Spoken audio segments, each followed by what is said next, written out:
राज्यातील medical, engineering, architecture अशा अभ्यासक्रमांची फी आता ही 20% कमी केली गेली आहे। शुल्क नियामक प्राधिकरणाच्या बैठकीत हा महत्त्वपूर्ण निर्णय घेतला गेलेला आहे। येत्या शैक्षणिक वर्षापासून हा नवा निर्णय लागू होणार आहे। भक्ती बिसुरे आमच्या प्रतिनिधी आपल्याला अधिक माहिती देतील। भक्ती, काय तपशील या निर्णयाबद्दल?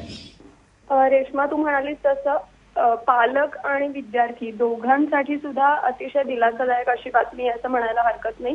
कारण आपल्याला माहिती आहे की दरवर्षी मुलांच्या फीस भरणं आणि त्यासाठी लागणाऱ्या इन्व्हेस्टमेंट ही पालकांसाठी सुद्धा एक मोठी जबाबदारीची गोष्ट असते। नवीन निर्णय असा आहे की साधारणपणे 20% ते काही कॉलेजेसच्या फी ह्या 20 ते 60% कमी होणार आहेत। यामध्ये बरीचशी खासगी कॉलेजेस आणि त्यामधले अभ्यासक्रम म्हणजे साधारणपणे 3000 खासगी कॉलेजेस राज्यामध्ये आहेत। तर त्या खासगी कॉलेजांमध्ये जाणारे medical, engineering, pharmacy, architecture, hotel management, law, MBA असे अनेक अभ्यासक्रम असणार आहेत ज्याच्या फीस ज्या आहेत त्या कमीत कमी 20% आणि जास्तीत जास्त 20 ते 60% कमी होणार आहेत। रेश्मा, भक्ती, धन्यवाद तू दिलेल्या माहितीबद्दल।